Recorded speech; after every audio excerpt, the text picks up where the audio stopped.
Good morning. This is Senate Health and Welfare Committee, and it is February 3rd. Lorraine Siciliano. Join the meeting. Okay. Don't you like Zoom? It keeps us all on our feet, on our toes. Okay, good morning. This morning we're looking at two different bills. We're going to spend a great deal of time on S-285, which is a committee bill that we're looking at that includes some of the recommendations that came to us from the task force on affordable, accessible healthcare issues.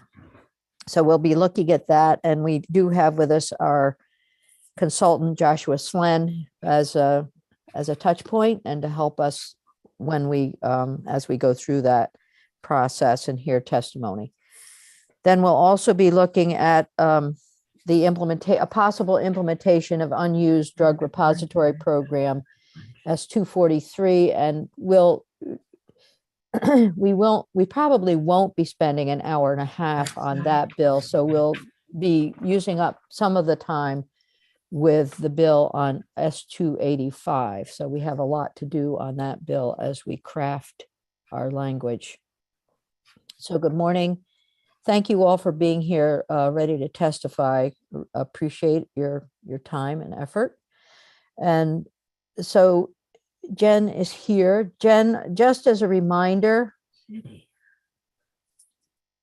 where are we with our S-285? We don't have any new language as yet. It's simply the two.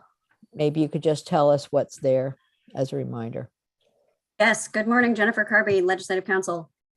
So right now you have S-285 as introduced is just expressing legislative intent to expand the Blueprint for Health and home and community-based services as outlined in the report from the consultant.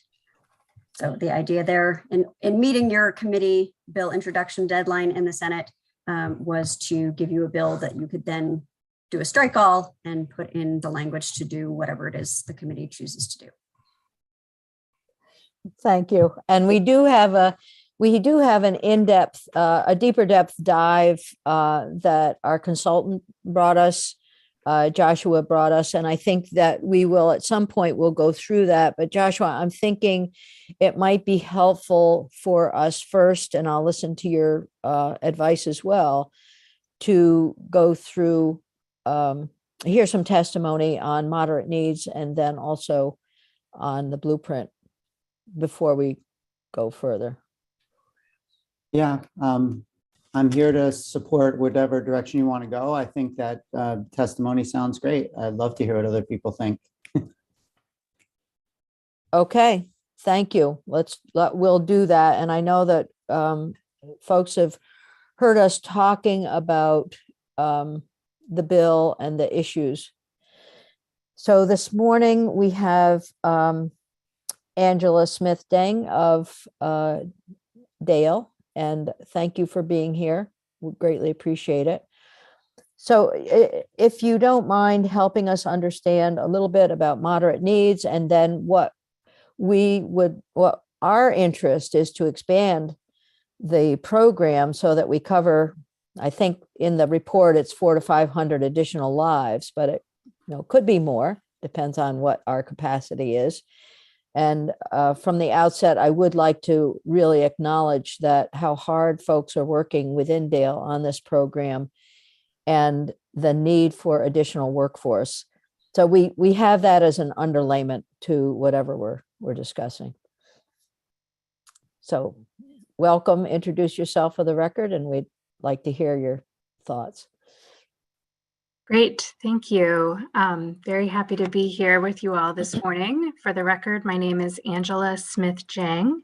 I'm the Director of the Adult Services Division at the Department of Disabilities, Aging and Independent Living, or DALE. And I was asked to kind of give an overview of the Moderate Needs Group program as it stands now. I'm going to give some baseline information around the purpose and intent of the program, eligibility, the services and kind of the current status, as well as what we see as some challenges and opportunities going forward. And I did just submit the written testimony as well.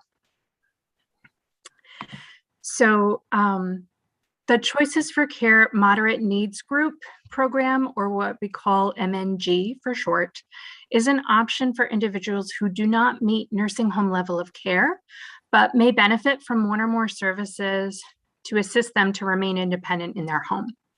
So moderate needs is not an entitlement in the same way that Choices for Care highest is. So it's limited by available funding.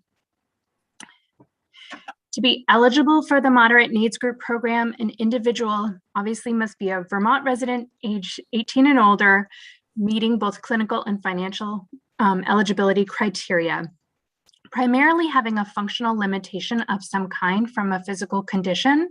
So that could be a stroke, dementia, etc., or associated with aging, mobility limitations. Individuals are not eligible if they have a need for MNG services, but those services could be effectively met with other insurance, Medicare, Medicaid, or other covered services, obviously. Clinical eligibility.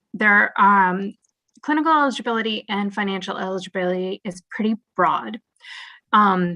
Individuals must meet at least one of the following criteria: require supervision or physical assistance 3 or more times in a 7-day week with any single activity of daily living or instrumental activity of daily living, or combination thereof of ADLs and ADLs. So of course, activities of daily living are things like bathing, dressing, mobility, transferring, personal hygiene, etc. Instrumental activities of daily living are things like cooking, cleaning, shopping, transportation, etc. So that's one potential avenue into the program. Or individuals have impaired judgment or decision-making skills that require general supervision on a daily basis.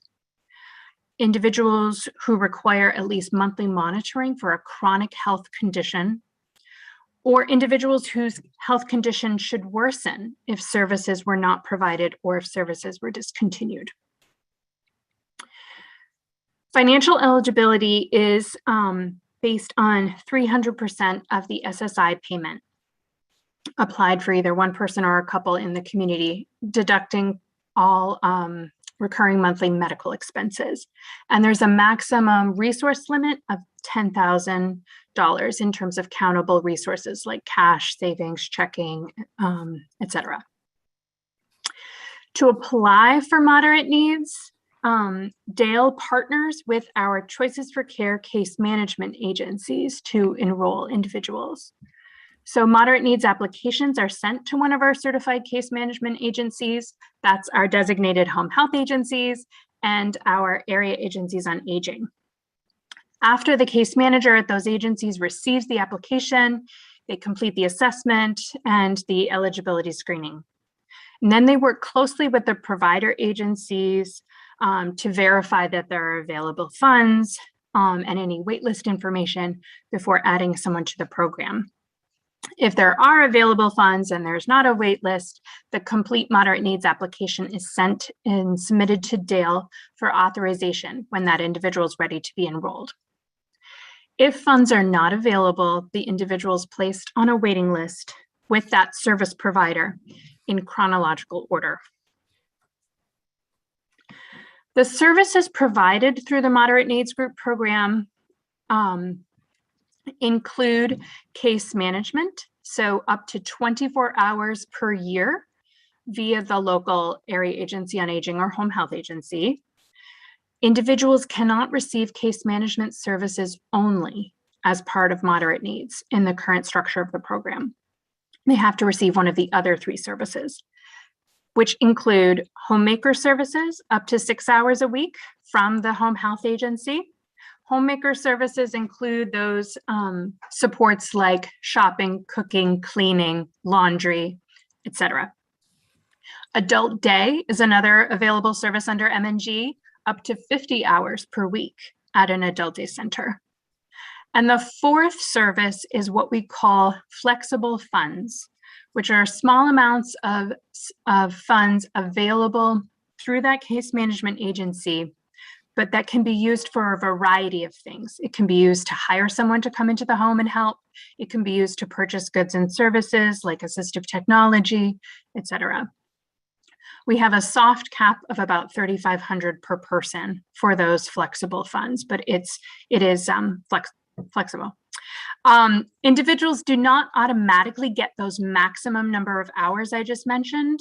The volume of services and the amount of funds people receive is based on the identified needs of the individual and determined by the case manager, the service provider, and the individual together as part of that person-centered planning process. So currently in the moderate needs program, we served about 1,200 people in state fiscal year 2021. According to the paid claims, that we spent about $3.6 million on MNG services in 2021, state fiscal year 2021. As of this January, the beginning of this January, we have over 1,000 active participants currently. About 85% of participants are age 60 and older. Their average time on the program is 11 years. The total moderate needs group budget for state fiscal year 22 is $6.2 million. Funding's allocated to the providers through a formula that mostly looks at census population, but by agency service area. Providers must then manage at that local level participation and services under their funding allocation cap. In my written testimony, I've included the link to the Adult Services Division rate table where you can see the funding allocations by service provider and agency.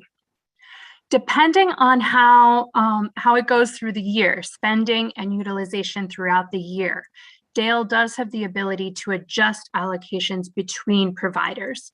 If one is spending more and another is spending less, we can move money around to be able to meet need that way.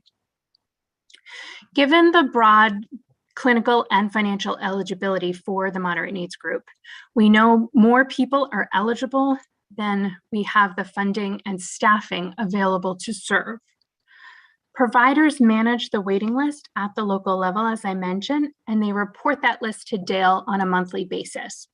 At any given time, there could be 500 to 700 people on the waiting list statewide. That's been true for many years now.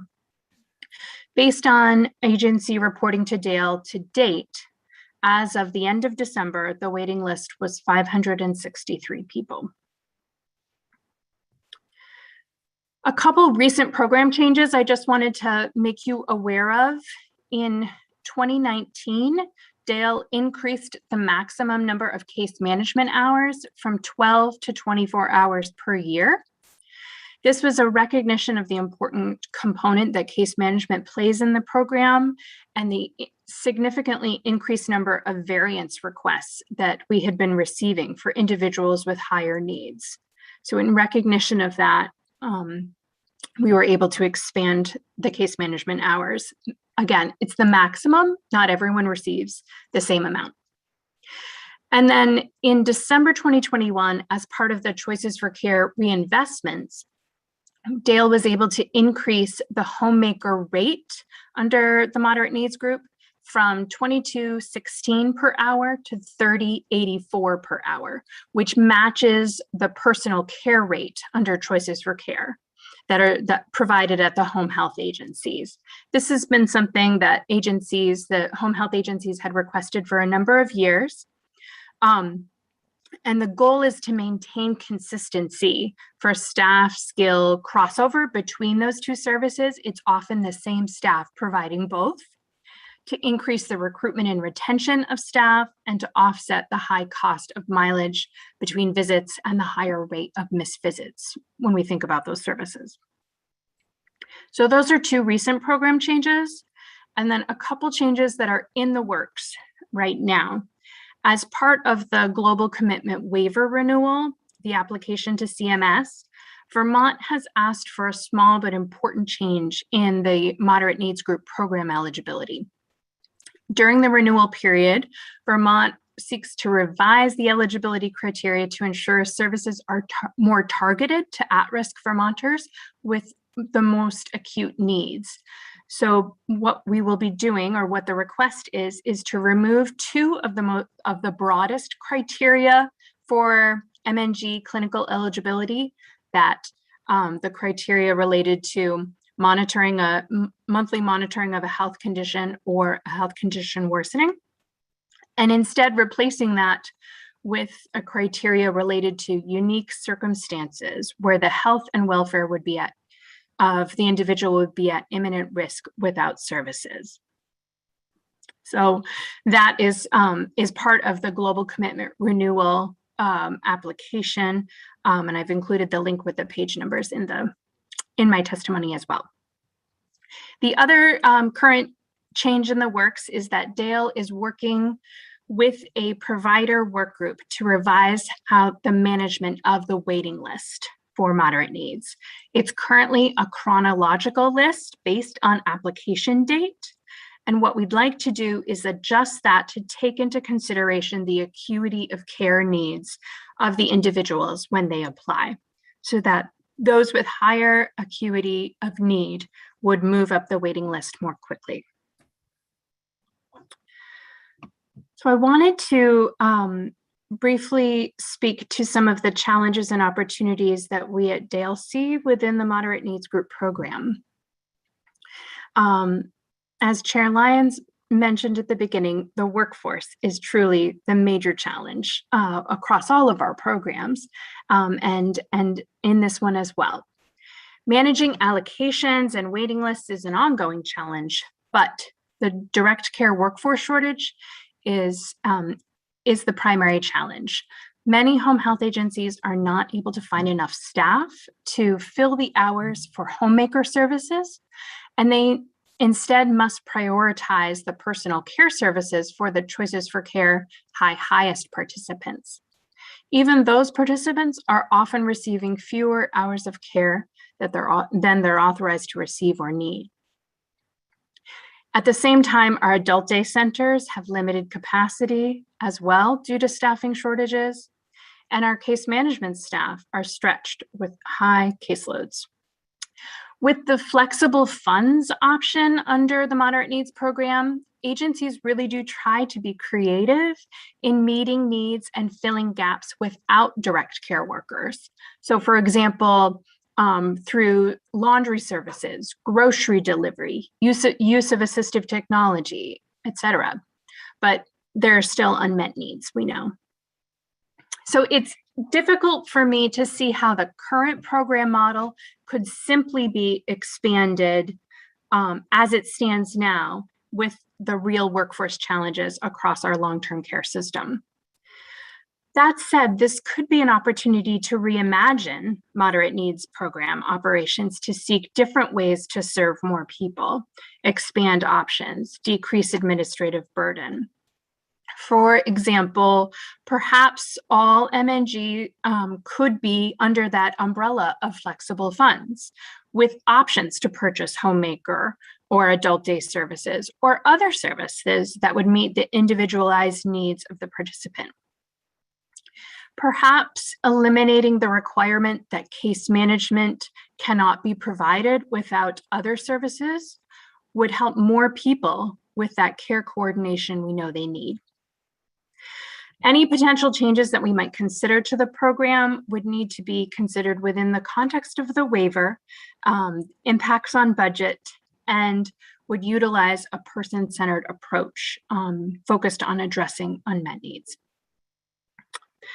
While it's assumed that the moderate needs services prevent or delay the need for higher levels of care and higher costs of care, that's certainly the intent, But Dale does not have data on the health or quality of life outcomes for our MNG participants that can really speak to the program's ability to save healthcare dollars or prevent the need for more intensive care. We know the services are valuable, but it's difficult to make strong conclusions about cost savings or cost avoidance. Dale, we don't have the capacity. It's not in our area of expertise either to do that kind of research. That said, if there were resources to embed more evidence-based interventions into the moderate needs group program to make these more, connections more explicit and available to participants, this could be beneficial. There are a number of programs designed for older adults to address chronic disease, chronic pain, physical activity, mental health, substance use, and caregiver support, with positive outcomes already proven through research, hence the evidence-based program model. Especially in this time of workforce shortage, evidence-based programs to support family caregivers really have the potential to support a greater number of Vermonters living in the community. I've included some links in my written testimony where you can find more information about evidence-based programs that have been approved by the Administration for Community Living. I did also want to briefly touch on the opportunity we have with the Hcbs Enhanced Fmap spending plan, where AHS has requested an appropriation from the legislature to be able to implement that plan. And that will allow us to collect data about more unmet needs and potentially pilot additional supports and programming. This plan includes a contractor that will develop stakeholder engagement, interview and survey individuals with Hcbs needs and their families to understand in more depth what those unmet needs are and the experience of care across our continuum and real opportunities for improvements. This will inform the implementation strategies, including some of these targeted approaches. My understanding is that AHS will then design grant opportunities and funding criteria that are responsive to those needs. For example, grants could be provided to community organizations to disseminate evidence-based programs to moderate needs participants and to family caregivers. So as the committee considers S285 and potential expansion of Blueprint for Health and the moderate needs group services, I just want to end by saying I think it will be important to consider these really cohesively, as they have similar goals for supporting care coordination and preventing higher costs of care and higher needs. Moderate needs group may not be the best vehicle to meet everyone's needs, but coupled with other care coordination programs, it really has the potential to better serve Vermonters. So I will end there. And I'm happy to take any questions that people might have. Thank you, Angela Smith Jeng. I got it right. I hope. Thank you for that. That is very clear and is comprehensive. Greatly appreciated. I think we will have questions. My question is, you did mention family caregivers, and I think there's an interest in the committee in understanding how family caregivers are reimbursed for the services they offer, and how that might or might not be the case. And then I have another question for you.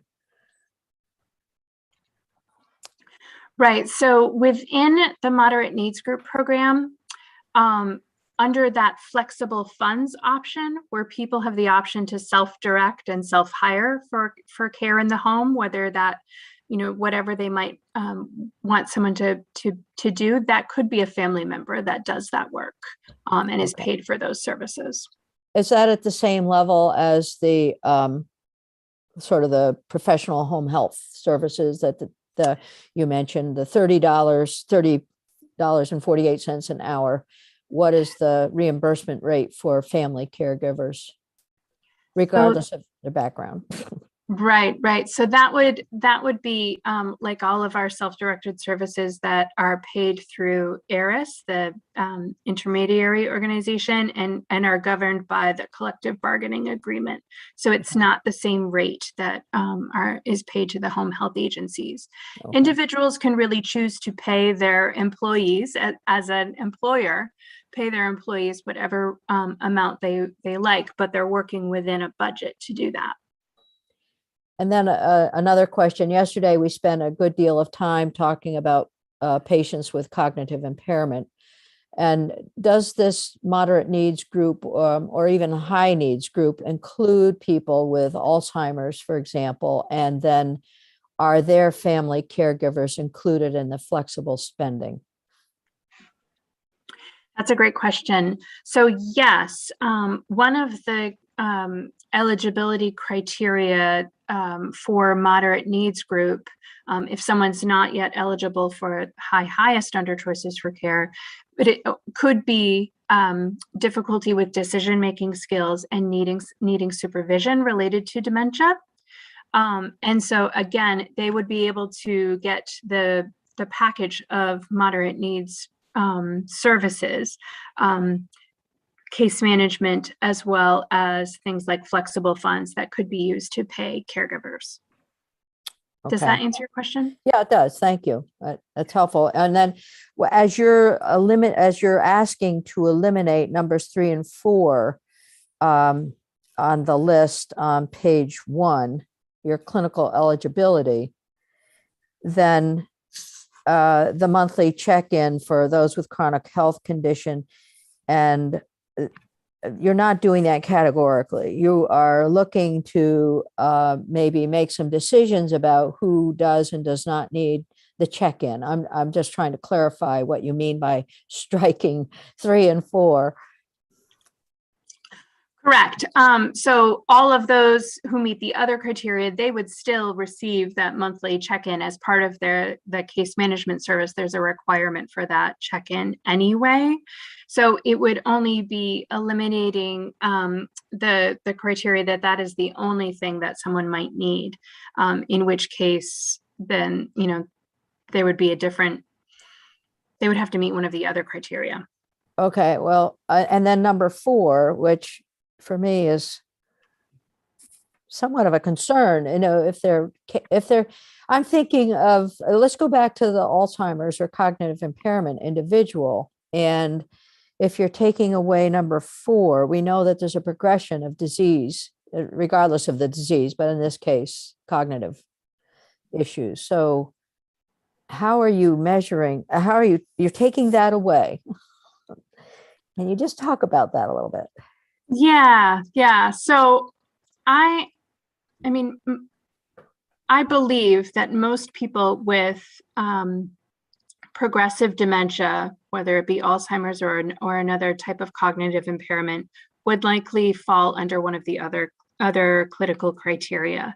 Most likely, if they would need some assistance with an instrumental activity of daily living, managing money, using the telephone, transportation, things like that. So that would be another avenue for them to be able to be eligible for moderate needs.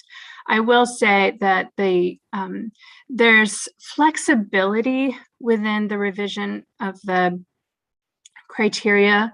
The option that we wanted to move to unique circumstances where health and welfare would be at imminent risk without services, or health condition would worsen without services. I do think that would still capture many of the people that we're talking about who are dealing with Alzheimer's or dementia, and sort of seeing, to varying degrees. So, and so this would be something of consideration regardless of the specific chronic illness. So it could be exactly kidney failure, heart failure. Okay, well, the concern I think might be that by striking those 2, you're eliminating folks from a wait list, and that would be problematic, I think. I agree. And I think in any change to eligibility, we would want to also really closely look at everyone on the waiting list again, and not just assume that when they applied 2 years ago, that their condition is the same. Often people's conditions worsen or improve, and we need to revisit that once again before making any changes. Okay, thank you. I do have one other question, and it's going to it may lead into bringing our consultant in to help. But before I do that, I don't see any hands up right now, so I'll just continue. But your interest in having evidence-based data and information that helps demonstrate clinical outcomes, I think, is really something this committee has been interested in.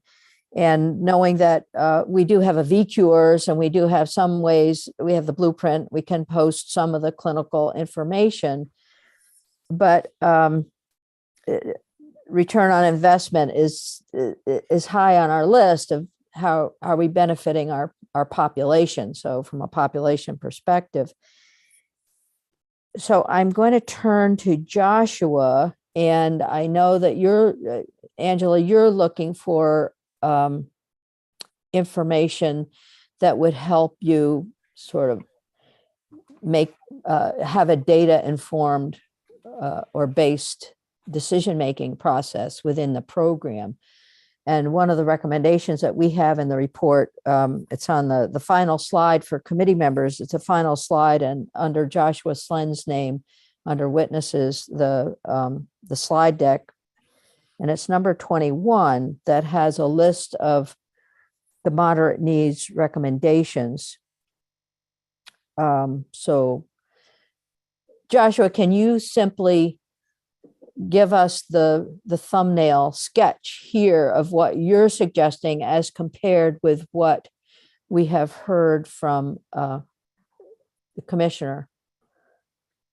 Yeah, I'm happy to talk a little bit about our recommendations and how they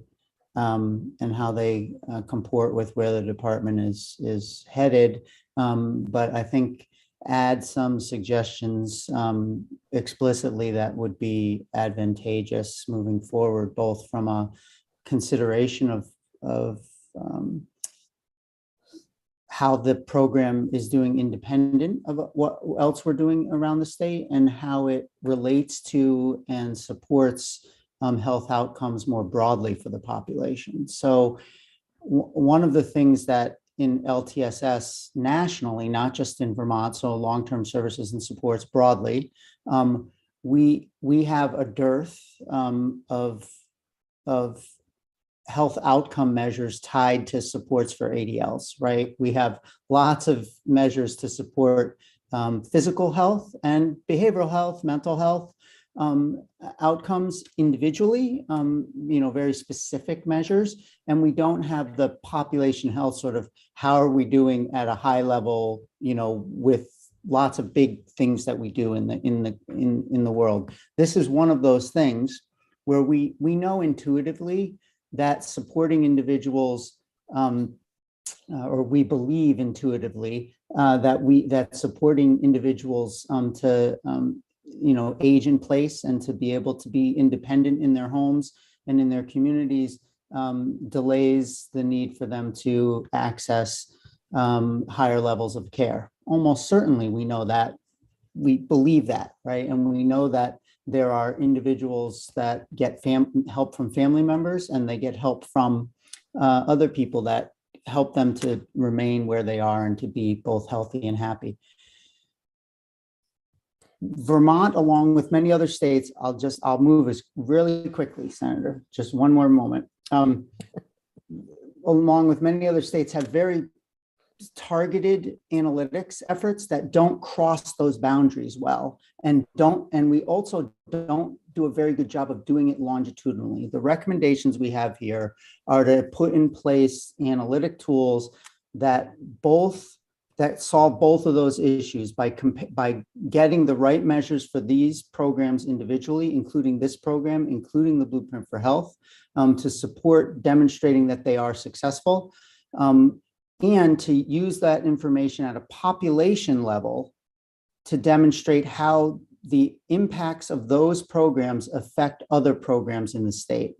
And so it's important to think about this not as just $100,000 to do a study in MNG, but to see how that affects nursing home admissions over the next 5 years, over the next 10 years, because it's that longitudinal consistency to our measurement and the comparison to other programs in our measurement that allow us to really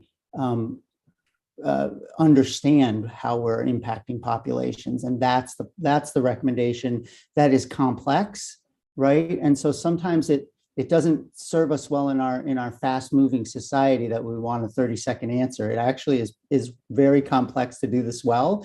But I would say begin anywhere, right? Like don't let complexity stop us from doing it. Oh, this committee is known for saying it's more complicated than that. So we get it. We understand where you're coming from. So thank you for that. So as we dive into go back into the report and look at your testimony, we'll and we're going to hear from Blueprint in just a few minutes. This will help us formulate our thinking around all of this. So thank you. Senator Hardy. Yeah, I had a question for Angela, and I believe Senator Hooker had her hand up at one point, and I just want to make sure. I had a question for Angela and for Josh, but Senator Hooker was before me in case. Thanks, Senator Hardy. And I just wanted to go back, Angela, to your flexible spending, your flexible funds. You said that those could be used for paying family members to provide services, but you also said that they're capped at like $3,500 a year.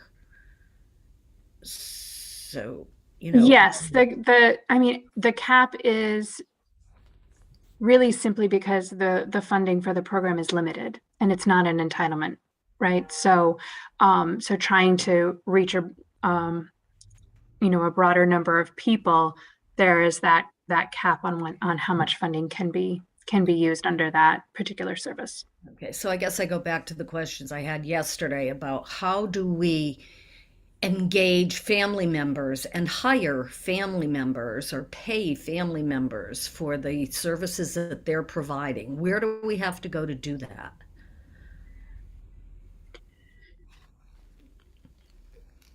Are you asking the applicant to find the information about doing that?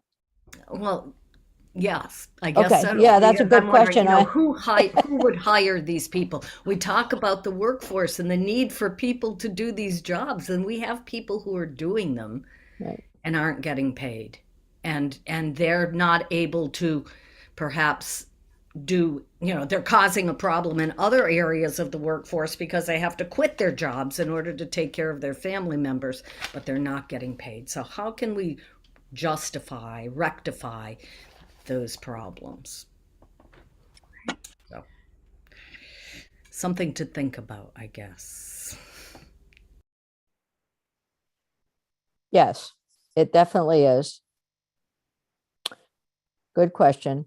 So will you ponder on that, Wood, and maybe get back to us with some help? Yeah, so similar to, I think, to my response yesterday, I would say we have the structures in place within the programs to be able to pay family members under the self-directed option, where an individual, I'm a participant in Choices for Care or the moderate needs group, and I want to be able to pay my spouse or my child to provide my care. I'm the employer, they're the employee. We can do that. We have that structure in place within the programs. It's really a matter of available funding in the program to be able to do that for more people. And again, we're not able to do that for people who are not eligible under the criteria of MNG or Choices for Care. Okay, I understand the limitations of, the Can funding I- limitations. Let me ask a ahead. follow-up to that, Senator, do you mind? Can I do that? It's, and actually Senator Hardy, we're putting you off too, so. Where does you said the flexible spending dollars are being negotiated, but it's a union, sounds like a union negotiation, but are those dollars Medicaid dollars? Yes. They're all Medicaid dollars. So it all comes out of our Medicaid pool. Okay, thank you. Right, global commitment dollars, yes. Got it. Okay. Senator Hardy. Thanks, Madam Chair. So similar, I guess I'm still trying to wrap my head around this because in order to decrease the wait list, and I appreciate your efforts to reorganize the wait list because it does seem like we should be doing, people with the highest needs first. And who would be determining the highest needs? The local, and I'm assuming this is home health agencies and things like that that are the service providers, correct? Yes, that would be the home health agencies and the area agencies on aging, as the case management agencies would be working with that individual and the service providers in terms of determining that level of acuity. Okay, so I appreciate that because just because you get in first doesn't mean you're the neediest. But I do think Senator Hooker's point of pointing out that a lot of this work is being done and is uncompensated, and as we saw yesterday, it's almost always being done by women, and then they're not able to provide care for other people in their families or more directly to participate in the workforce. And the limitations of the program are both the funding needs, but also the eligibility. And so you said 300% of poverty level is eligibility for moderate needs, and choices for care is lower than that. Is that correct? Correct. I can't give you the exact percentage off the top of my head, but yes. I think it's around 200. I can't remember. So, and it also requires people to spend down savings. So if there's somebody who's younger and they're part of a family, they have to spend down their savings and leave their family in a lurch because they've spent down their family savings. So they may have spouses or children who are then less financially secure because they've had to spend down savings in order to get on a program. And that seems incredibly problematic too. So in order to meet more people's needs, I know we have to do this all within our waiver, but is it just a matter of appropriating more money and being able to expand the eligibility requirements? Or is it beyond that? To be able to serve more people, is that? Yeah.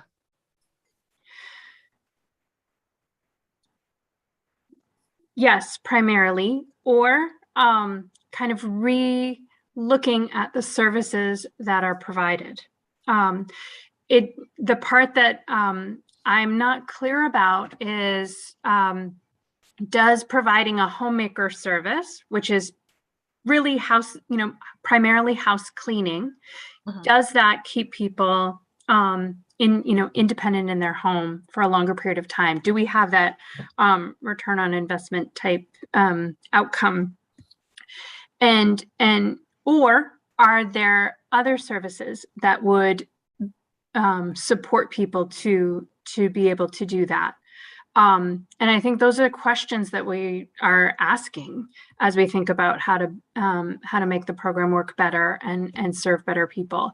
Anything, but just to answer your question about changing eligibility, that does have to happen through the context of the waiver, which is why it was requested in the application renewal. Right. Okay. And so what your testimony seemed to end with was saying, yes, we need more data, but there's already evidence-based data available, and it's more it would be more sort of efficient to connect to the already available data than to create an entirely new data collection routine. Am I understanding that correctly, or? It's really not my area of expertise to know what the data, the analytical tools that are recommended within the task force report, how that will play out in getting us to the outcomes that we're looking for. I wanted to bring up the fact that there are evidence-based programs that exist currently that we have already been researched and we know have those positive health outcomes that we're seeking. So if there's a way to be able to build those in better within the program structure, that may be something for us to take a deeper look at. Okay. So Josh, it sounds like what you were recommending just now is just data collection. I thought what you had recommended was an expansion of the program. And in your research, did you work with Angela on doing your recommendations? Can I just let me interject just briefly? If you look at page 21 of the final slides, you'll see the 3 recommendations that are there, and one of them is expansion, and then the other is the analytic, and then support for family caregivers. So those are the 3. Okay, they're not on today's website. No, they're not. They're not. Okay, I'll have to go back and find it. But if you could just address that, Josh. I can. So briefly, I spoke directly to the analytic piece because I thought that was the one at that point that we were talking about. There are 2 others. One is the extension, and we didn't say expand. We're talking about extending, and that's purposeful because, and I wanted to get to this point that Angela made a moment ago, and I'm going to make it a little differently, and you can disagree with me, Angela, for certain, right? And Senator Hardy, yes, we spoke with Angela and Bart and worked with others on their staffs throughout the process in the fall. We didn't collude to present recommendations that they necessarily fully agree with, right? We presented using what we thought was the right thing. And so that this process will bring out some of that, what will work for them and what won't.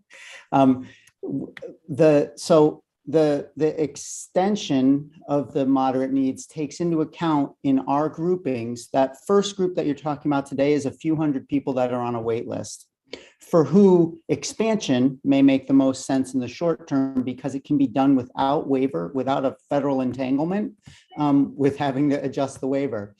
Extension to those other folks who can't get the help that have been talked about in this meeting and in others, both individuals that are younger, slightly more income, and on commercial insurance, or perhaps not on any insurance. In some cases, the not on any insurance are most likely eligible for Medicaid as soon as they have a need. But those other groups, the slightly younger and the folks that need not years and years worth of support, but months and months worth of support, likely don't come in today and might come in if the program had the funding for that and was so organized. So we talked about, as part of our discussions, a light MNG, which would be a smaller but fully flexible dollar pool for individuals. I think that needed a different level of supports, which all of us know who those, you have known someone with those needs at a point in time, right? And so we left it open for this discussion and future discussions about how that would happen. The advanced analytic tools would support bringing the evidence-based things that Angela has noted, for that ACL has supported in other, the Administration for Community Living, is that what, that's the ACL, that is, they've supported demonstrations in other states, and the advanced analytic tools could help draw some of the best pieces of that and adapt it to the data that's available in Vermont, for example, right, in order to do scoring on those things. That's important because if you were going to do a true extension, like I just talked about, We would need to demonstrate, in order to draw the federal dollars, the Medicaid dollars to that it was reducing expenses in other places for Medicaid. I believe that can be done successfully, and that we could point to ways to do it. It requires a deeper analytic dive and than we did in the fall, right? It requires, a little more lift there to do that. And then the last piece of our recommendations are those additional supports for family caregivers. Some of that could be compensation for those family caregivers. And I'm going to say here, Angela, something I haven't said before, but that I heard in your comment around the, I believe that we may want to look at some transparency in that funding if we extend or expand the program. Sort of what the question about what we pay family caregivers vis-a-vis professional caregivers will come up as that program gets bigger, and we might want to deal with some transparency issues there. So I'll just say that. But the other big piece about family caregivers is giving them the training and supports that they need in order to be successful in that role. And so if, again, an extension or expansion of MNG would necessitate some clear guidelines on the training and some supports for family caregivers so that they can be successful. Thank you. Good. Good question. Thank you for the answer. It's very good. Senator Cummings, you have your hand up. I was just going to say something in defense of men. In my experience working in an adult day, we frequently found men taking care of their wives, and they were much more reluctant to ask for help than the women. And we frequently picked them up when they showed up in the hospital from exhaustion. So there are a significant number of men out there trying to go it on their own. Yes. And we would agree with you that there are some very caring men, I think in our lives, but also in others' lives. So it wasn't, I don't think the comments that were made yesterday or today were meant to denigrate one sex or gender or the other, but to really what we heard from some of the caregivers. So any other questions at this time for our director of the programs that we've been talking about, moderate needs? Oh, one last question, Senator, Yeah, go ahead. I guess in hearing your testimony and then the suggestions or recommendations by Josh, what if we are to do S285 and do something with moderate needs group, what should we do? What would you recommend that we do that would be helpful to the combination of what I'm hearing from the two of you? Like specifically, what do we put in the bill? That's what I'm struggling with right now. Can I ask something, Senator? I think this is exactly where we're trying to get. So it would be very helpful to have Angela's response. And also I think our consultant's response, and we're going to have the discussion. But if you have suggestions for things that will help move this program forward, either through data collection, analytics, or expansion of the fund, flexible fund.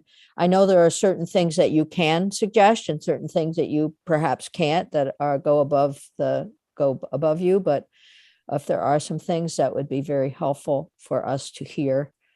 I don't know that you have to bring them in on the spot. So if you have something right now, go ahead. Otherwise, it would be great for you to get those back to us. Yeah, I would just say I think I can follow up with some more suggestions for the actual bill. I think I would just reiterate what I said at the end of the testimony with given the workforce challenges, extending the current model as it's structured, we won't be able to meet the need. But using some of those to the conversation around family caregiver support, I really do think that there is strong evidence that that can make a big difference. And we have those interventions available to us already. So building those into an extension or a future iteration of the program, I think would make a big difference. Thank you. Okay, and if you can get something back to us, that would be very helpful. I know you've got a number of people you can talk with about that, and that would help us. All right, thank you. So we're going to move on in the agenda and take a look at the blueprint, because that was another one of the recommendations that we may want to include in our bill. We have the intent of doing that, and we'll see how that goes. But we have with us the new director of the blueprint. It's Dr. Saroyan is here. Welcome to our committee. I don't think that you've been here before. Impossible since you're so new, but so I just have the committee members introduce themselves briefly. And I'll start. I'm Senator Ginny Lyons. I chair the committee, and then go to Ruth. Good morning. I'm Ruth Hardy, the senator from the Addison district. And she is vice chair of the committee. Yeah. Clerk. Hey, good morning. Josh Terenzini, senator from Rutland County. Ann. Hi, I'm Ann Cummings. I'm a senator from Washington County. And I'm Cheryl Hooker. I'm a senator from Rutland County as well. Okay, so we cover a lot of the state, but not all of it. But thank you for being here, and Ina, thank you for being here as well. And so we have the director of the healthcare reform, and we have the executive director of the blueprint with us. Do you have? How are you going to organize your testimony, I guess, is the question. Thank you. Do you want to go together, or how do you want to do it? I leave it to you. If you're amenable, I can give just a few high-level thoughts and appreciation for the blueprint being a part of the slate of recommendations from your consultant, Joshua Slen. And then I'd really like for John to have the opportunity, Dr. Saroyan, the opportunity to introduce himself further to the committee and share with you his background and what he is bringing to the Blueprint for Health as the executive director. Okay. For the record, my name is Ina Backus. I am the Director of Health Reform at the Agency of Human Services. And as I just briefly said, we are very appreciative to see the Blueprint for Health here in the report for the task force, and particularly in the framing of the blueprint and its strengths and its reputation and importance, particularly across the state at the local community level. We see great opportunity to leverage the infrastructure of the Blueprint for Health, and we have a few areas of priority in terms of using that infrastructure to promote access to care, both access to primary care, as well as to leverage existing infrastructure to strengthen relationships between primary and specialty care. And as a subset of that overall access objective, we are particularly focused on leveraging the Blueprint's infrastructure to improve integration between primary care, mental health services, and substance use disorder treatment services. And therein, using past expansions, such as the hub and spoke model, as well as the Women's Health Initiative, as platforms for further work in this area in particular. The blueprint, as you've learned and as you probably already know and have heard through the work of the consultant, certainly provides for strength at the local level with the community health team funding. Those community health teams are resources both to the primary care practices and to the communities at large, and are organized in such a way as to appropriately meet the local needs and to provide for participation and resources for care and services for the Vermonters that are moving through the system and that are people experiencing primary care here in the state. Those high level priorities are really shaping how we are thinking about the Blueprint program, and again, really leveraging its existing infrastructure, building on that infrastructure, and perhaps expanding it more broadly. As I said, I really do think this is an excellent opportunity for you to speak with Dr. Saroyan and get to know him a bit, and so I will turn it over to him to share his background and talk with you about the program. Thank you, Ina. For the record, my name is John Saroyan. I'm the Executive Director for Blueprint for Health.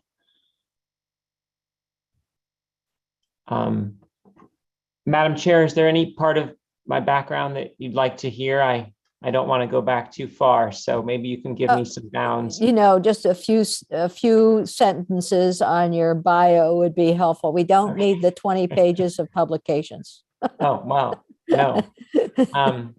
I live in Norwich, Vermont. I trained as a pediatrician in Fresno, California. I came to Vermont in 2013 as the hospice medical director for Bay Out of Home Healthcare and was their regional medical director starting in June of 2021. And I'm thrilled to have accepted the appointment to the executive director position. These are very big shoes to fill. It's a position I'm sure many of you, if not all of you, have worked on for quite years, the Blueprint. And Dr. Craig Jones and Beth have been fantastic with guiding me, as well as Ina and my Blueprint for Health team. But I first heard about Blueprint when I came to Vermont in 2013, was the keynote speaker for one of the conferences. I'll stop there. Terrific. Well, thank you. And it's good to know that you're actually a pediatrician then, right? Yes, I trained in pediatrics. That's correct. Yeah. Okay. All right. Why don't you go right ahead and provide your testimony? And we're very pleased that you're here, and welcome. Sure. Thank you. This is my 5th week. My testimony may not be quite as formal or as well planned out as you all might have hoped. My goals and my vision for the Blueprint when I was recruited to the position are very much to reinvigorate, re-energize, and devote my time, attention, and expertise in clinical care of vulnerable populations to a program and statute that is nationally and internationally known for good reason. I have embarked to meet the commissioners in the agency. I have met all of our program managers in the health service areas as a group once, and will endeavor to meet with them individually in the coming months, as well as call together our executive committee in March for the first time as my role as an executive director. In terms of some of the general directions that Ina and I have been talking about and thinking as I get my feet wet in this, I'll defer to her, Madam Chair, for any of those overviews. But for me, I am bringing my energy and attention to this fantastic team and this service that there's very few things in healthcare reform that I speak about to any clinician that get as many head nods, smiles, and stories as Blueprint for Health. It is a program, both anecdotally and by patient experience, that I'm already very proud of. And I'll defer to Ina for some of the greater strategy and vision that maybe you all are expecting and hoping from us.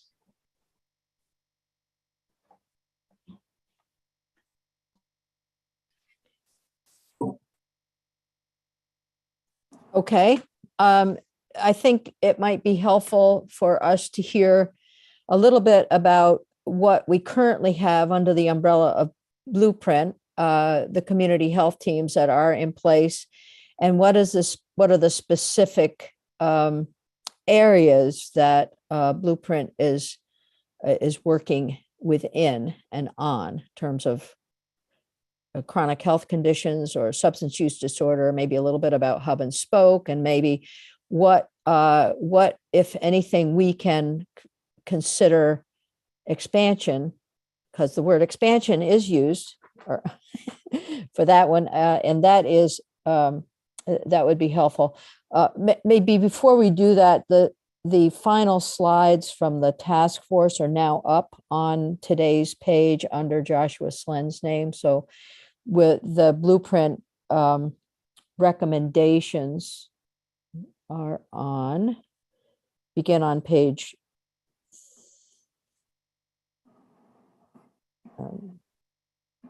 34.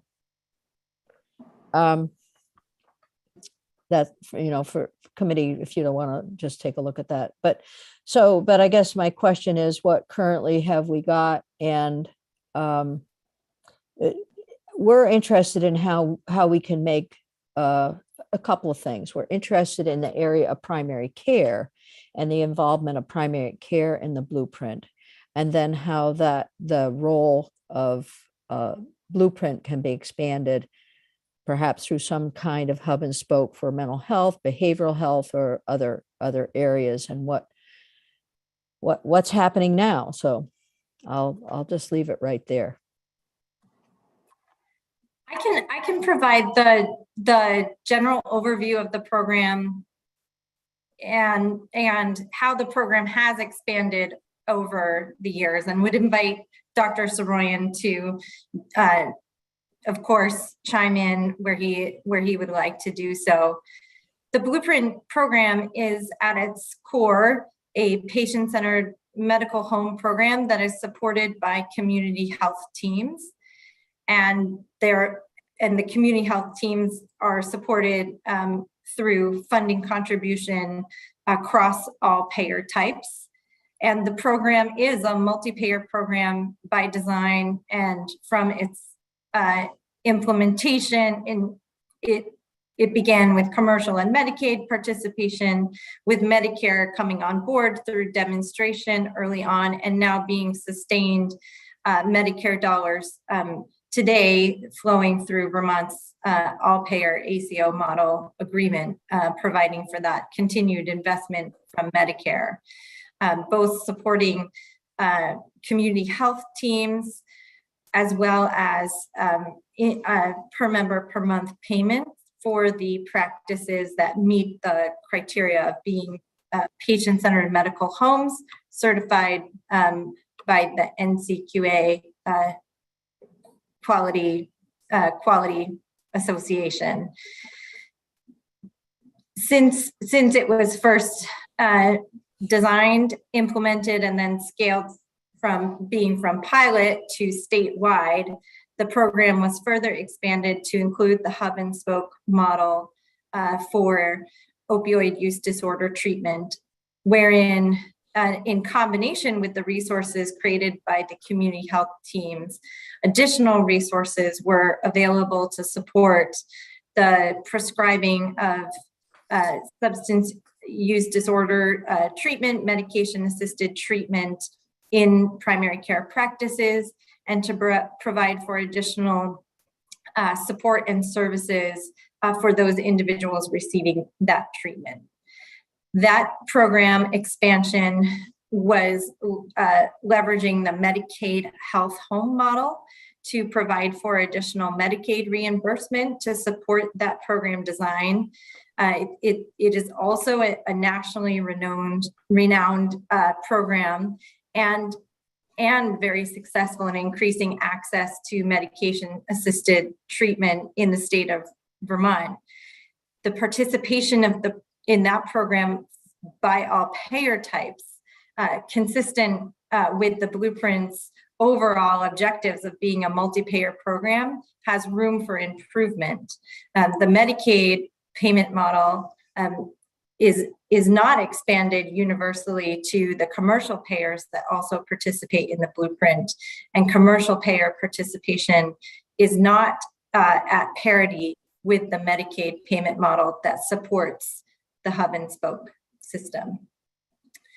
The program was further expanded also to include the Women's Health Initiative, which was an initiative for practices to support pregnancy intention and to provide similarly for additional services, screening services and supports for optimizing reproductive health, optimizing reproductive health. Those services and that model are also not a payer-wide participation. It is a Medicaid expansion of the Blueprint program. And there are aspects of the initiative that I think can be potentially more widely applied. As I mentioned, the particular screening and services and supports that are available that help to address, for instance, social determinants of health.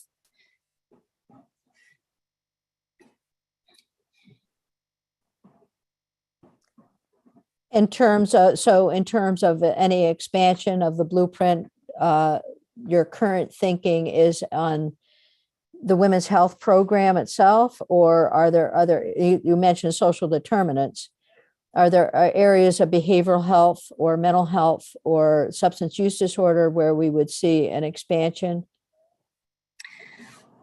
As I mentioned, we are interested in looking at how the hub and spoke model can be consistent in terms of payer participation, so that all payers are participating equally in that model. And I think we would like to look at aspects of the Women's Health Initiative, I think, that can be applied more universally to expand access and services and supports relative to social determinants of health, for example. Okay. Dr. Saroyan, did you want to add? Thank you, Madam Chair. I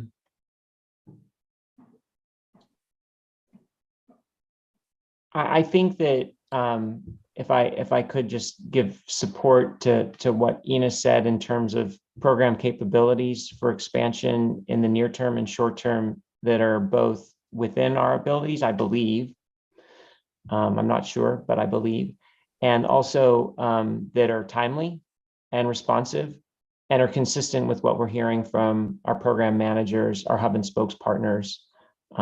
Also, I'm by nature very sensitive to the important topics that Angela spoke up about, having been a hospice provider in the state for so long and seen so many people in their homes. So I'm trying to be in the moment and be specific, and hope that the things we're talking about are things that we can talk about again without getting too far ahead of ourselves, but without also not being responsive to the moment, as it is quite pressing and the needs are great.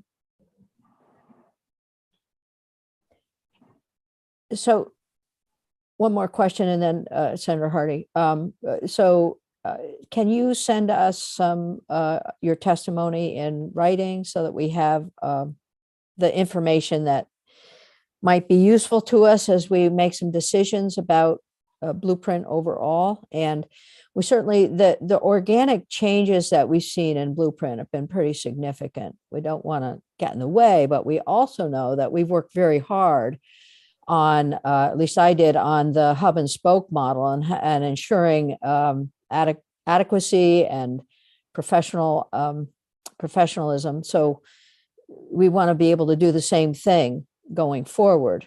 It's a great model, both the hub and spoke and other aspects of the Blueprint. But so I'll just leave it there. But if you could please get us some written testimony, that'd be great. Yes, absolutely. Thank you, Madam Chair. Okay. And we are detail oriented. So anything, if you have ideas about expansion that would include some areas of social determinants, that would be helpful. And then also, again, within the context of a primary care, most helpful. Mental health, behavioral health, go on and on. Senator Hardy. Thank you, Madam Chair. I have a couple questions for Dr. Soroyan or Ms. Backus, and then Josh. I don't know if I'm supposed to do first or last names, but Any way you want, Senator. you all can call me Ruth. Dr. Soroyan, two things that it seems, to your point about pressing needs, opioid use disorder and treatment. We saw I think our highest death rate ever in 2021. So I would love to hear your thoughts on what more we could be doing to bolster the hub and spoke model and get services out to people who need them desperately at the local levels. So that's my first question. And then my second question to you is about the Women's Health Initiative. One thing that we're all sort of working in tandem to do in the legislature and the executive branch is to expand Medicaid coverage for 12 months of postpartum care for women who qualify, or new mothers who qualify for Medicaid. Which is great. And I'm assuming that would, increase your service, or, your ability to do more with the blueprint. And one thing I'm not sure if it's covered is postpartum mental health screening. There's a really big, obviously mental health is huge right now. Mental health concerns are huge. And I've heard from a number of constituents about the inadequacies of postpartum mental health screening. So those are my two questions for you. And then I want to just hold my time so I can ask Josh a question too. So thanks. No, you're still up. That's good. Thank you, Senator Hardy. Ina, how should we divvy up those questions? I can maybe speak to what I feel competent to speak to at this moment, Senator Hardy, if that's okay. And then I know I can already tell I was able to jot down a few things of what you said, and I know there's a few things that I'll defer to Ina about if I could.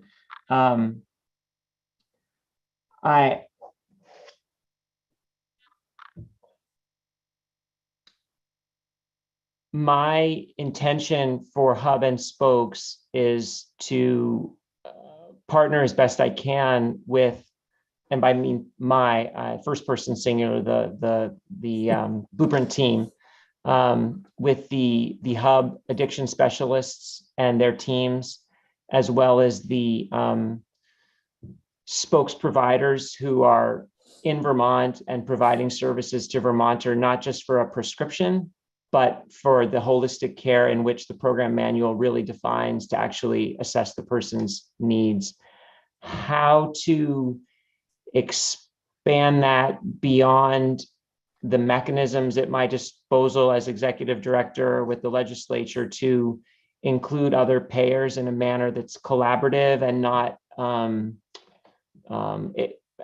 I believe, Senator Hardy, and I don't know, but I believe there may be mechanisms with some of these other payers that already exist that I just haven't learned yet to actually mechanize and create that pathway forward for prescribers to be paid, for the other services to be calculated out at some amount.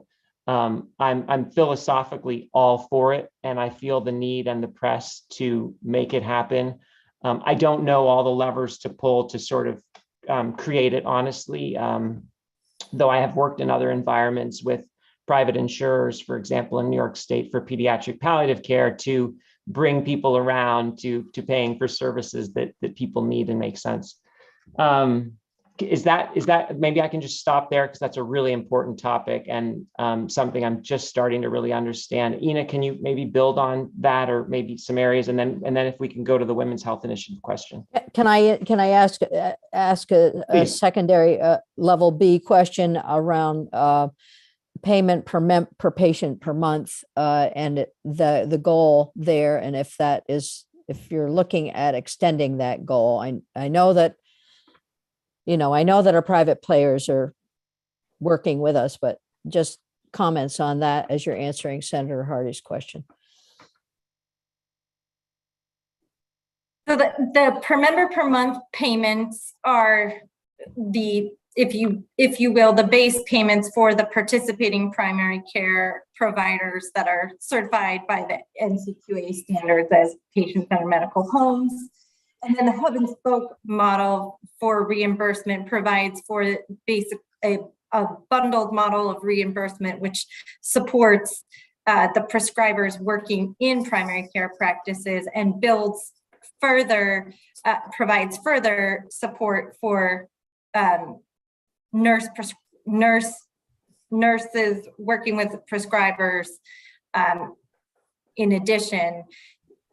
So the PMPM is separate from the hub and spoke reimbursement model. That bundled model has yielded very good results, wherein there are dollars available that support and provide for these prescribing activities in the practice, as well as the other activities that are necessary for supporting recovery for individuals individuals in recovery. We don't see payers, and again, back to the roots of the blueprint, it is a multi-payer program intended to be aligned in terms of payer participation across the different major payer types. And the hub and spoke program, as I said, was developed using a Medicaid health home model, and that is where the payment design came from, and it continues with Medicaid supporting it in that manner. There have been some pilots with commercial payers to participate with the Medicaid program. Through those pilots, there was acknowledgement that the way that the commercial payers were continuing to pay that was more consistent with a fee-for-service reimbursement model wasn't applicable and as helpful to providers offering these hub and spoke services. So that is where we see the program really looking in terms of how we create a greater alignment with an administratively efficient reimbursement model that truly supports these service provision. So, and I'll pause there. I think Senator Hardy, did you get your question answered? Not really. Okay, yeah. Sorry. I'm getting a little lost in the conversation about payers, which I know, I mean, that was sort of my question to Josh, which I think his recommendation was about trying to find ways to expand the blueprint to commercial payers. And what I'm hearing from you both is that one of the difficulties right now is that the program is basically concentrated on Medicaid dollars and recipients and not people who are in private insurance. Is that right? In the hub and spoke aspect specifically, the blueprint program is consistent in terms of payer participation for the patient-centered medical home per member per month payments and the community health team payments. That is consistent across payer types. Where the hub and spoke, I'm sorry, the hub and spoke in the women's health, that is specific to Medicaid, is that? Correct. Okay. So so what I'm hearing is, one, if we could get commercial payers to participate, that would be able to expand the services. But beyond that, what can we do to expand the actual contact with people who need the services? There are clearly people who are not being reached regardless of who might be paying for their health insurance, and they are dying. And so I'm trying to figure out how do we make the tentacles of the hubs and the spokes longer, that we reach more people. More hubs. bigger hubs and longer spokes. Because it's what's happened. Obviously, the pandemic is driving so much of this, but we're not reaching enough people, regardless of who's paying for their care. And so how do we do that and really work on a preventative, have it be more preventative? Maybe there's not a good answer to that question, but that's what I'm looking for. I think that further conversation on that front, the hub and spoke model is it is a collaborative model between the hubs that are organized, if you will, and overseen by the Department of Health and the Blueprint program in terms of those spokes that are primary care practices but not entirely primary care practices. We also have spokes that are they are focused on medication assisted treatment in the program. I think that might be a place for further conversation because I think the hubs are also where treatment may be initiated, and then from there, once stabilized, people move to the spokes to continue receiving treatment. So I think that there's more layers, than just the spokes in terms of how you reach more people, and particularly people who who are not already in that system of care. So yes, maybe it would be helpful to share the number of hubs that we currently have in the state. I know pre-pandemic, we opened up St. Albans, but I'm wondering, well, how many do we currently have sort of geographically around the state? And then I know Senator Hardy has other questions.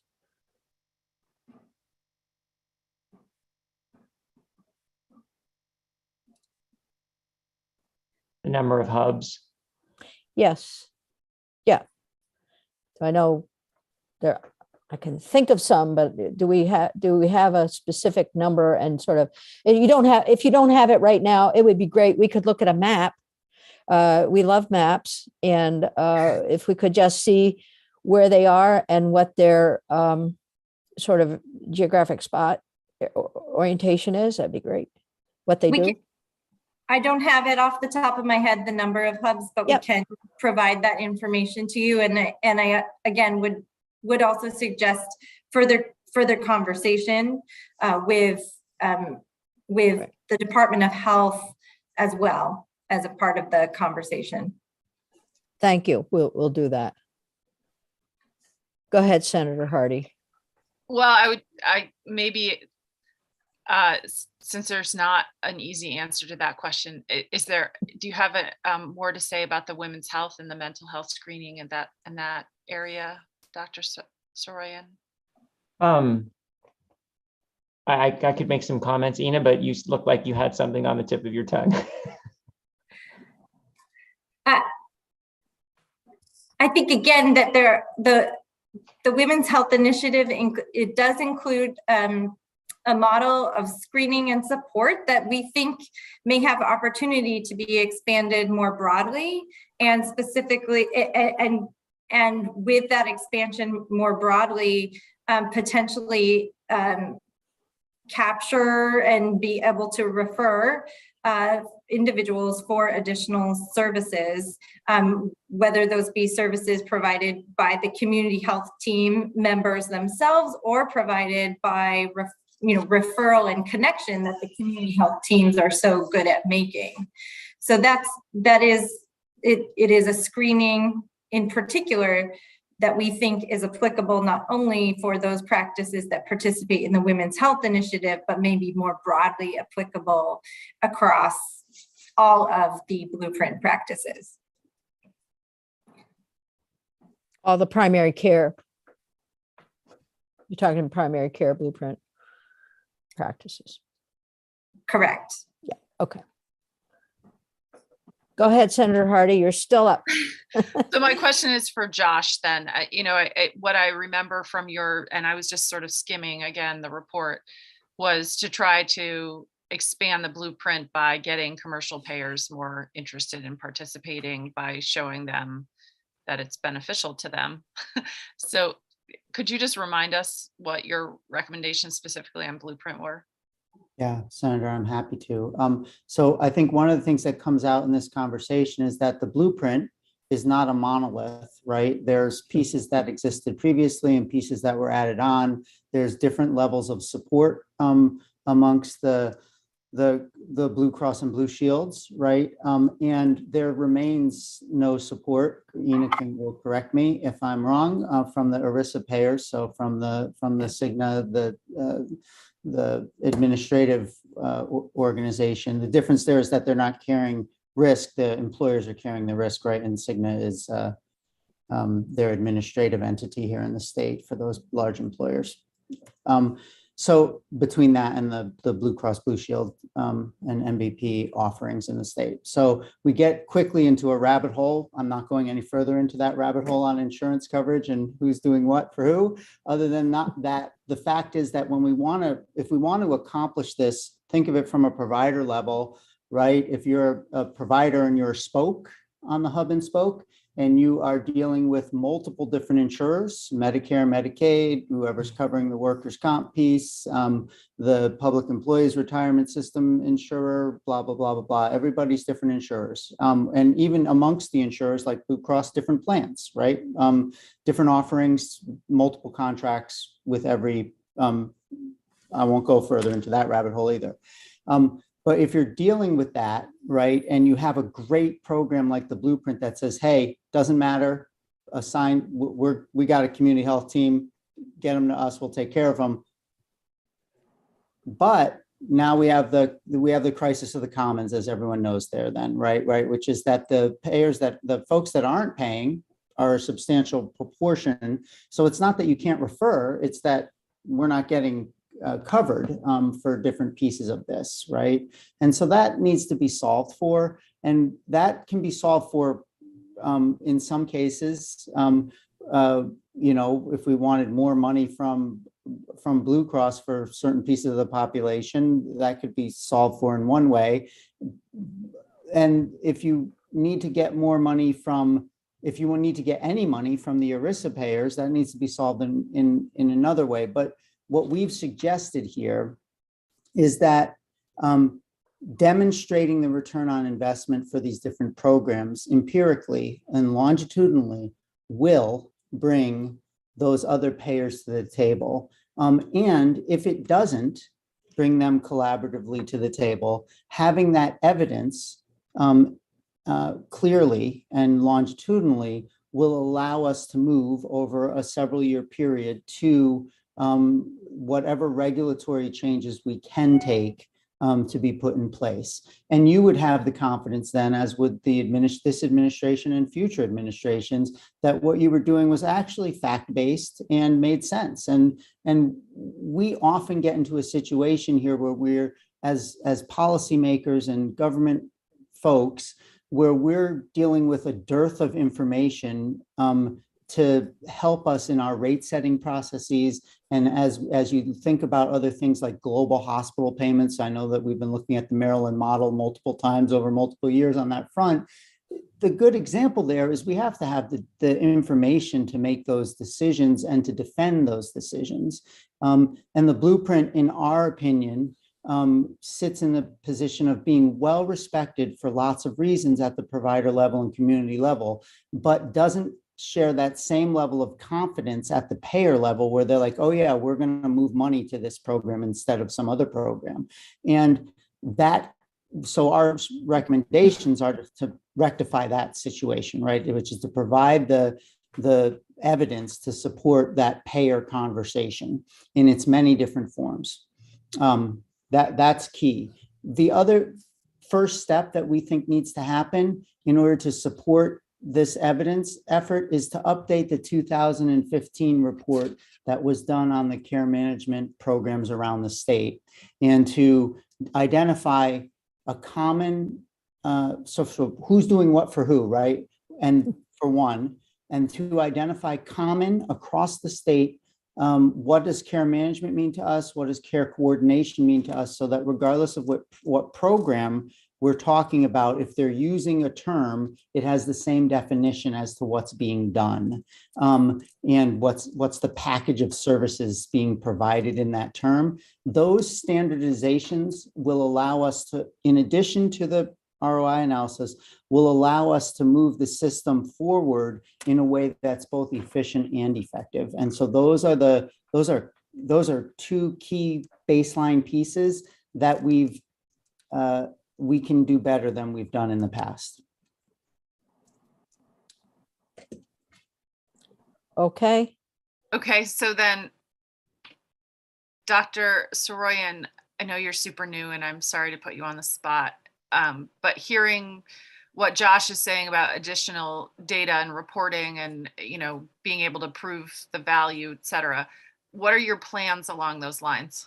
Sure. Thank you. Can I, sorry. I don't want to do this to you again, Senator, but as you're answering the question of what you're going to do, can you also share with us how you collect the data? So what current data do we have? And you can take Senator Hardy's question first. I'm just don't want to forget that we need to understand how the data is collected.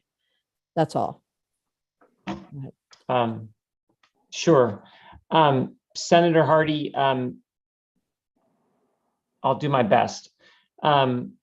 So in Josh's report, there's a footnote, and Josh, please help me with the page number of the year in which some of the, Ina, help me with the word, oversight, control, collection of clinical data was moved away from the blueprint, such that the data sets from which one would derive clinically pertinent for information, whether it's social determinants of health or other clinical diagnoses, to my understanding from my team and what I've heard so far, no longer sits within the blueprint's control. And Ina, if you could jump in of what that year was, or what would have to happen, Senator Hardy, for that to come back to the blueprint so our analysts could actually I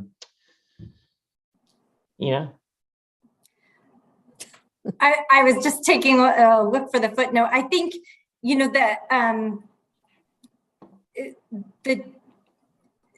the blueprint program is tracking information relative to its program performance on a number of levels, certainly with regard to the patient-centered medical home program and the requirements that need to be met for that program, as well as tracking, for instance, the number of individuals graduating from self-management programs. The blueprint is required to ensure that Vermonters have access to self-management programs.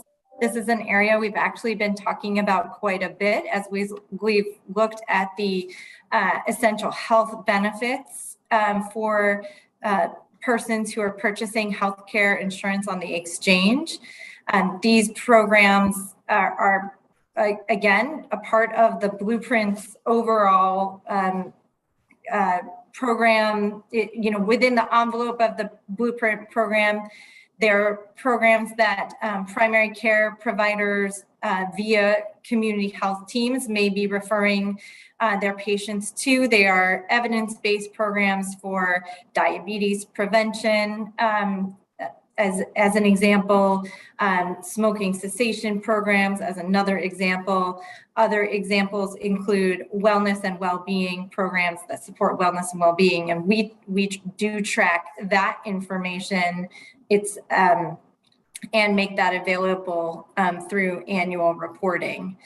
I think one suggestion that Joshua has made regarding looking at the different constellations of folks who are providing for care coordination activities is something that has been undertaken in the past, and certainly it is of interest to us as we look at the program.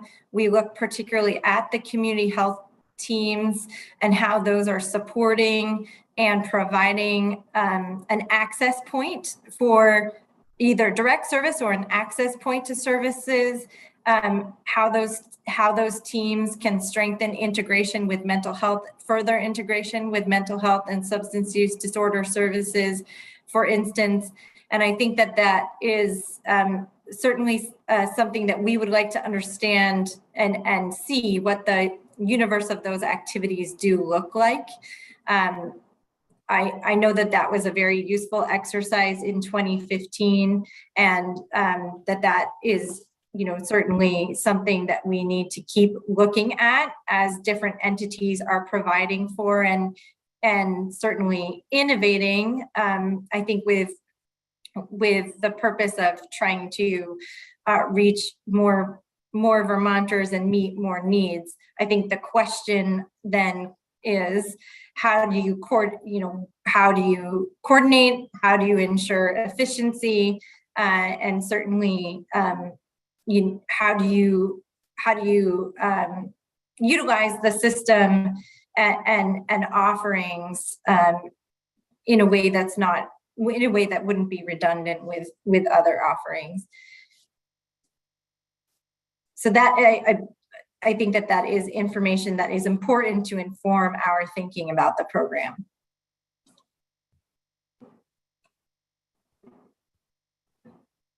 Go ahead, Senator. All right. Does that answer your question, or do you want to keep going? I don't know. I'll ask my question after you. I think I might be having internet problems, so I missed the very end of what Ina said, but I'm not sure. I'm still absorbing. I'm not. If it doesn't feel like they're. Yeah. Let me just think about it. Go ahead, Senator Lyons. Yeah, good. There's a lot here, no question, and it will be helpful, I think, to get some of this in writing, because hearing it once is not going to plant it firmly in any of our brains. So my experience with Blueprint has been since its formulation. So I'm not unfamiliar, and then going through Hub and Spoke and some of the other areas, I feel very comfortable with the things that you're talking about, but others who haven't been involved with this certainly can't be expected to grasp it all. Because there's a lot. So I guess my question is regarding data and the data that would be needed to demonstrate a clear return on investment and value of either commercial players joining in or the benefit overall to expanding the program. And so where the data comes from, I know we've got VCures, we've had Blueprint data, we've got individual private payers collecting information, quality data or clinical data. So where is the Blueprint data now, and what is the data that you look at to make determinations about any changes or recommendations in the program? Senator Lyons, I certainly can have a cohesive, coherent, and up-to-date answer in writing for you from my team. In that is, I wish I could summarize all their very informative emails to me in preparation for this presentation. But as you said quite astutely, it's many levels of complexity, which as you can see, I'm struggling to just put into words quickly. I think that what I've heard from my team is that there would need to, and I'm sorry not to be as specific as you all want, I understand that. There would need to be a re-expansion of both capabilities from within the team to access clinical data to look at what's going on right now for people over multiple, as you said, payers and places, in addition to additional analytic capabilities to actualize some of the things that the report that we've all been reviewing would provide. And then philosophically, Senator Hardy, and again, I am going to apologize for not being able to answer your question better. It would be a paradigm shift for Blueprint Central, meaning that the team that sits within the agency to prospectively and in the moment identify individuals in the different need groups that Josh was saying. And it would be something we would navigate with our program managers, since one of the best loved things about the blueprint is the local control. So for me, thinking as the new executive director, how might we incorporate these very sensible population health-based goals, which I think with time and the right resources we could absolutely do, and still preserve that local control and nimbleness that large population health service organizations are at risk of not being able to respond to as quickly. That's my goal, Senator Hardy, and I understand that I'm not able to kind of place the many different current concerns in the two areas that you're identifying into specific programmatic changes. But that's the overlapping philosophical paradigm that I want to achieve. I'm just not sure how to balance the two exactly right now. I think it's important to layer on to Dr. Soroyan's statements there that the Blueprint program historically certainly it has a population health focus. It provides utilities for communities to leverage to support population health, like I was naming the disease self-management programs, but the community health teams as a significant resource that are available for the practices and at the community level to connect people to services and supports that are essential to overall health and well-being. And it is those resources that are well utilized and relied upon by practices who are trying to navigate and ensure a holistic approach to their patient population and their population's health. And that is a different approach than an individual risk stratification approach to care.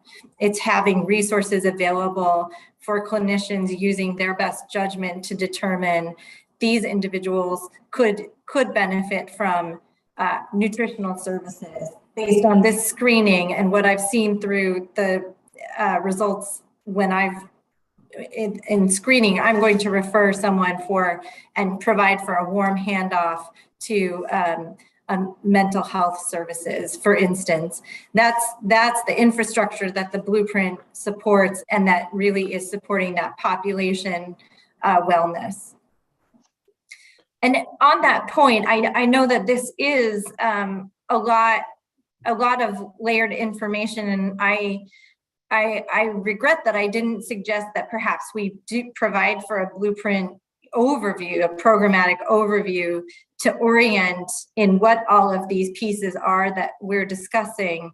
I think that would be something that I would love the opportunity to come back to do for the committee as we continue to work on this issue, as I know that you're going, there is a bill. I think that could be very helpful. Yes, that is exactly what we would like, and we'll schedule that in. But having said that, Senator Hardy, have you got more questions at this point? Because I do. Yeah, I mean, I think that would be helpful, Ina, to have an overview. And, I've been sort of skimming the website off to the side as we're doing this to try to better understand things. And Dr. Soroyan, I hope you update the website because there's some pretty old stuff on it. But it also seems like, some of the suggestions may be premature at this point because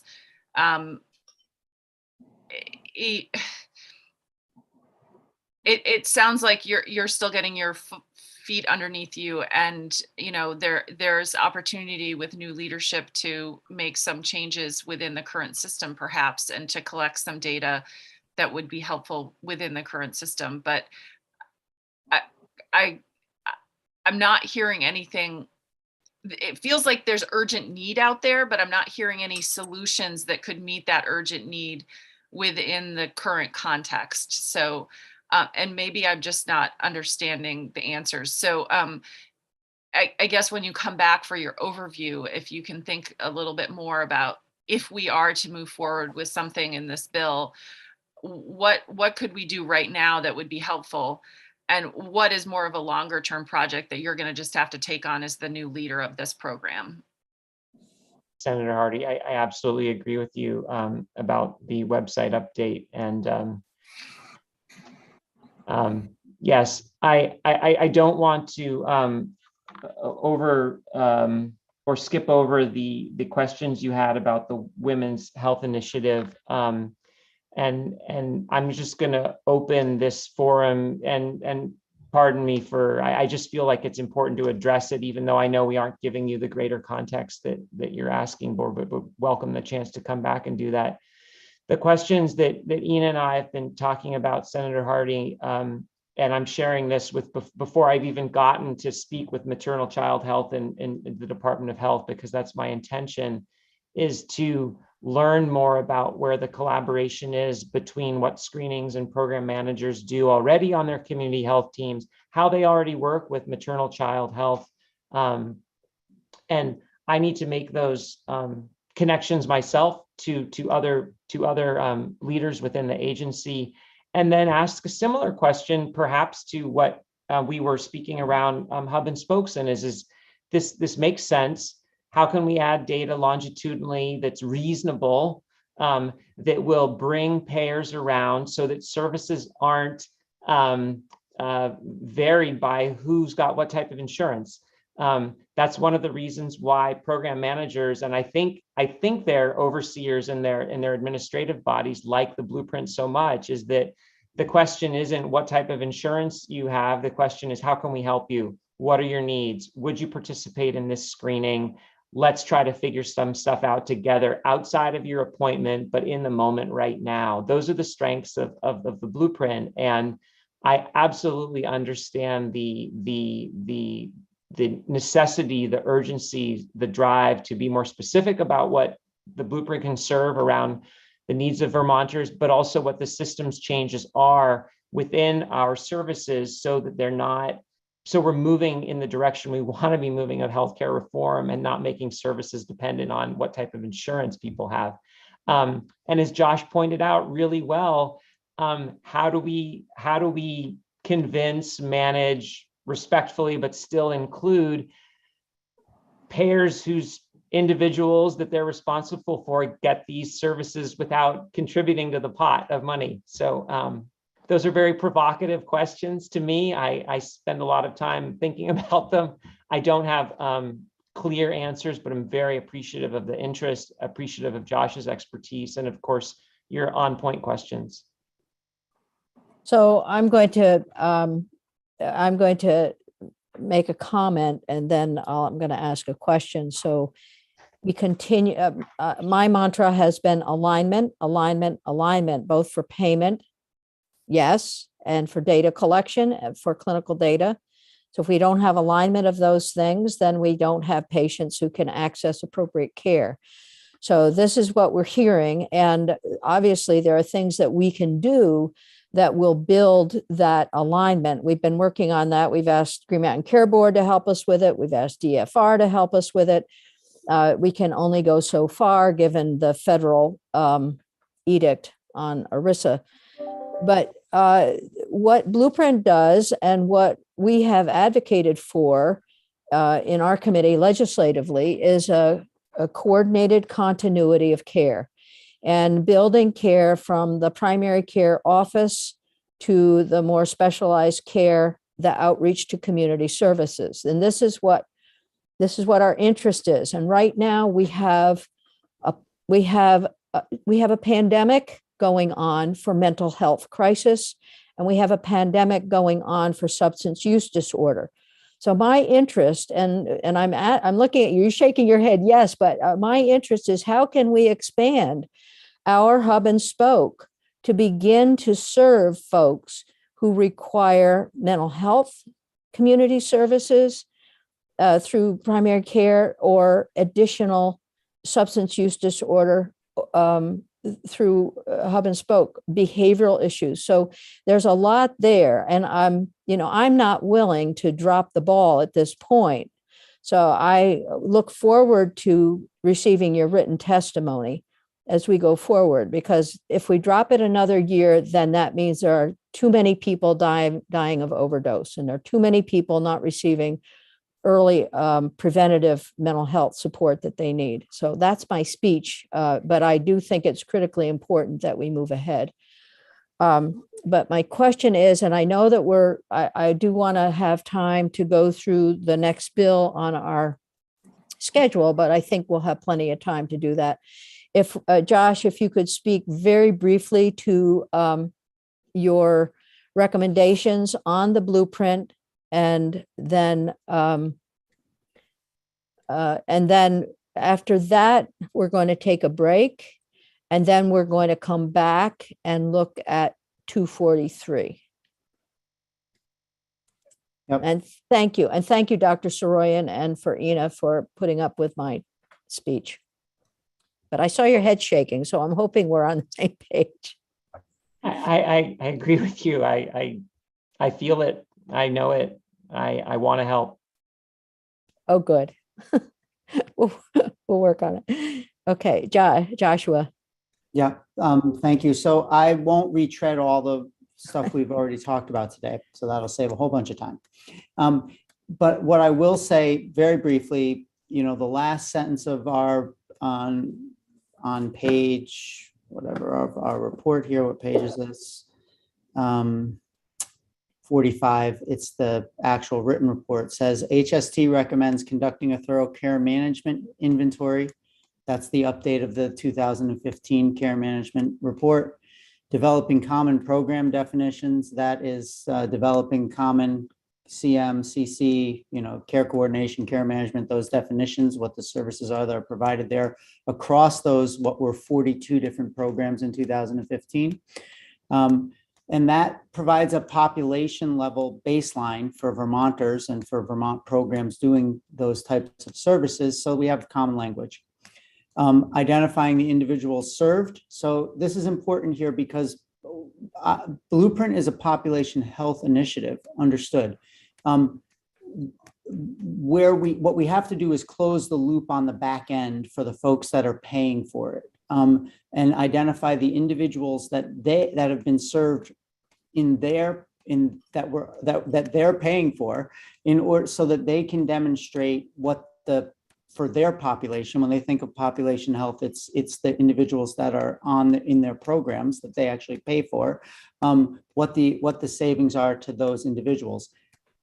Longitudinal, I say it over and over again, but I can't underestimate how important it is to be consistent across years, because you may have, as a payer, 1,000 people in a program one year and 500 people in a program the next year, and the amount of savings from the 500 may be more than the amount of savings from the 1,000 to your program. And so just having those definitions correct and being longitudinally consistent will allow us to sustain and grow these programs, not just Blueprint for Health, but also MNG and also lots of other things.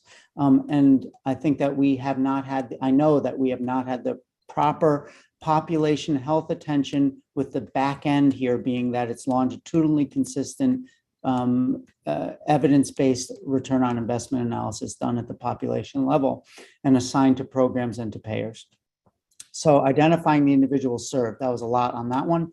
And then creating common groupings of individuals served. So this last piece we haven't talked about a lot, but those common groupings, you'll hear from the payers and from UVM and from others who do care management and from the Blueprint that, we think we're not serving the same people. I would challenge us to prove it, right, over time, and to track it over time, and to purposefully make certain that we are not serving the same people, or if we are serving the same people, it's for a particular reason. I'll give you one example of a particular reason, and then I'll stop.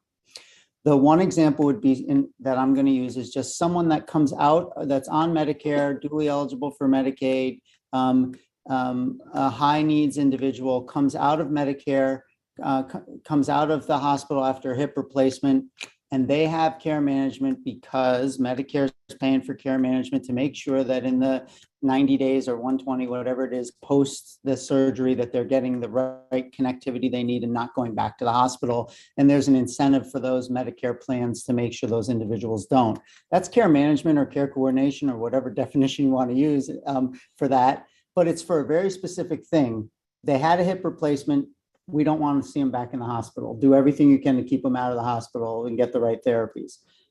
That same individual, as a dually eligible for Medicaid individual, if they have high spend, could be on VCCI, right? So the Vermont Chronic Care Initiative, which is for the high acuity, high expense individuals on Medicaid.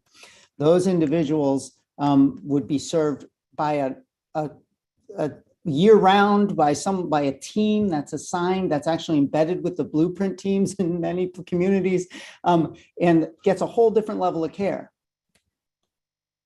So I just point that out, right? I'm not going to get into any detail about it. I'll just point that out. I could give lots of other examples. But those are the key recommendations in one sentence, on page 45 of the report.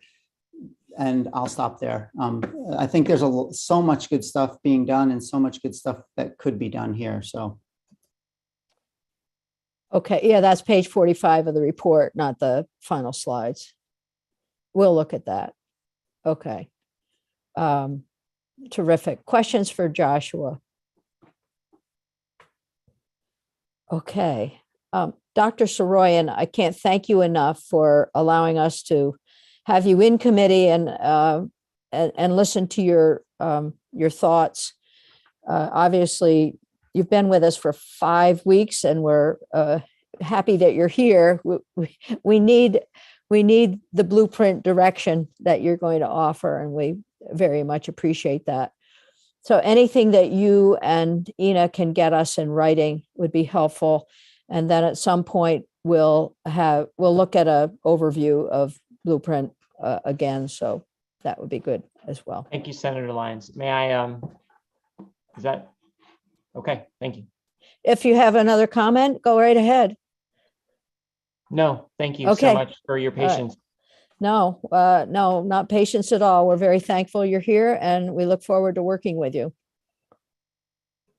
And Joshua, I think you've heard some of the questions and issues, and as we go back through this bill 285 and we continue to work with you, we're going to be looking for some help in formulating our next steps. I think the 2015 report, obviously the redo on that is something that we can put in place easily, but there are some other things that we'll be talking about as well. For sure. So committee, we're going to take, did you have a final comment, Joshua?